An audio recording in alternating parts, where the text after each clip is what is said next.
आज हम बात करने वाले हैं एक ऐसी साउथ इंडियन हॉरर फिल्म की जिसका नाम है इंसिडेंट। देखिए, ये कहानी सिर्फ किसी भूत प्रेत की नहीं है। ये कहानी असल में उस गहरे अकेलेपन की है जो किसी की भी जिंदगी में एक भयानक दस्तक दे सकता है। जरा इन शब्दों को महसूस कीजिए। ये शब्द हमें सीधे फिल्म की मेन कैरेक्टर निशा के दिल में ले जाते हैं और यहीं से इस पूरी डरावनी कहानी की जड़ शुरू होती है, उसके अकेलेपन से। तो चलिए कहानी के बिल्कुल शुरुआत में चलते हैं।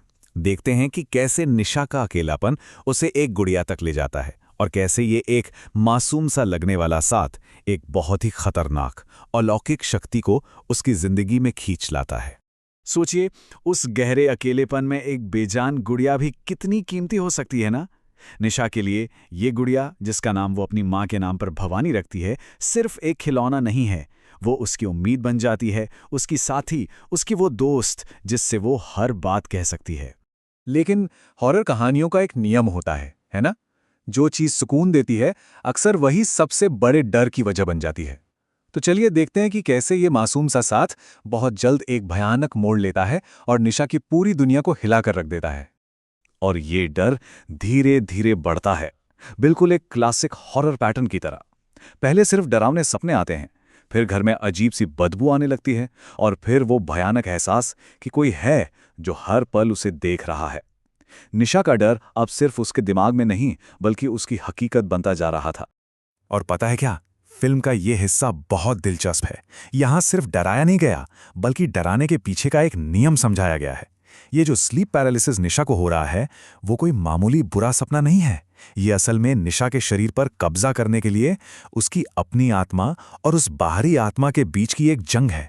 और यहाँ निशा का डर उस हद तक पहुंच जाता है कि वो आधी रात को अपने टीचर को फोन करने पर मजबूर हो जाती है। ये कोई मामूली डर नहीं है, ये एक ऐसी दहशत है जिसे वो अब और अकेले बर्दाश्त नहीं कर सकती। तो जब हालात काबू से बाहर हो जाते हैं तब जरूरत पड़ती है एक एक्सपर्ट की। चलिए देखते हैं कि कैसे एक पैरानॉर्मल इन्वेस्टिगेटर के आने से ये कहानी पूरी तरह से बदल जाती है। और यही कहानी में एंट्री होती है अर्जुन आचार्य की, जो इन अलौकिक घटनाओं के विशेषज्ञ हैं। वो इस मुसीबत को समझने के लिए एक नया नजरिया और एक उम्मीद लेकर आते हैं। ये एक लाइन अर्जुन के किरदार को बहुत गहराई देती है। वो सिर्फ एक इन्वेस्टिगेटर नहीं है, वो एक पिता है जो अपने अतीत के दर्द से घिरा हुआ है। अपनी बेटी को ना बचा पाने का यही अफसोस उसे दूसरों को और खास तौर पर निशा को बचाने के लिए मजबूर करता है। तो अब जब एक्सपर्ट आ चुका है तो असली जांच शुरू होती है। रहस्य की परतें एक एक करके खुलने लगती हैं। अर्जुन की जांच हमें उस सच के और करीब ले जाती है कि निशा को परेशान करने वाली उस आत्मा की असली पहचान क्या है और उसके इरादे कितने भयानक हैं। अर्जुन का विश्लेषण वाकई डरावना है। वो बताता है कि आत्मा निशा का ही रूप इसलिए ले रही है ताकि उसका भरोसा जीत सके। ये एक तरह का साइकोलॉजिकल गेम है जिसका आखिरी मकसद निशा के शरीर पर पूरी तरह से कब्जा करना है। और पहली बार उस अनजान शक्ति को, उस आत्मा को एक नाम मिलता है, मोनिका। अब वो सिर्फ एक साया नहीं है बल्कि एक पहचान है जिसका अपना एक इतिहास है और एक बहुत ही खतरनाक मकसद है।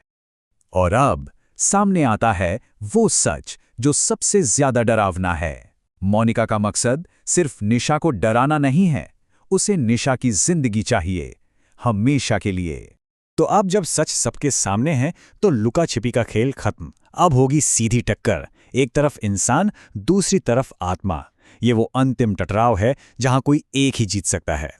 ये जो आखिरी लड़ाई है ना, वो सिर्फ मंत्रों की नहीं है, ये आध्यात्मिक तरीकों और निशा की अपनी हिम्मत का एक कॉम्बिनेशन है।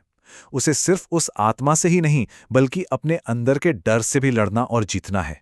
और इस पूरी लड़ाई के बीच गूंजता है ये शक्तिशाली मंत्र जिसे अर्जुन उस आत्मा से लड़ने के लिए इस्तेमाल करता है। ये उस तनाव को दिखाता है जहां डर और आध्यात्मिकता एक दूसरे से टकरा रहे हैं। लड़ाई तो खत्म हो गई, पर क्या कहानी वाकई खत्म हो गई है? चलिए अब फिल्म के अंत और उन गहरे सवालों पर नजर डालते हैं जो ये हमारे लिए छोड़ जाती है। और देखिए, यही फिल्म हमें एक बहुत ही बेचैन कर देने वाले एहसास के साथ छोड़ जाती है। जीत तो हुई, पर वो पक्की नहीं है। बुराई को सिर्फ कैद किया गया है, खत्म नहीं किया गया। और एक खतरा अभी भी उस बक्से में बंद है जो वापस आ सकता है। तो आखिर में हम फिल्म के सबसे जरूरी मैसेज पर आते हैं। इस कहानी का असली हॉरर वो आत्मा नहीं बल्कि वो गहरा अकेलापन है जिसने उस आत्मा को दरवाज़ा दिखाया। ये हमें याद दिलाता है कि कभी-कभी हमारा अपना भावनात्मक खालीपन ही सबसे खतरनाक भूतों को जन्म दे सकता है। तो ये सवाल आखिर में हमारे मन में रह जाता है, जो इस फिल्म की कहानी को हम सबकी जिंदगी से जोड़ता है, कि असली भूत कौन है? वो अनजान आत्माएं या फिर हमारा अपना अकेलापन?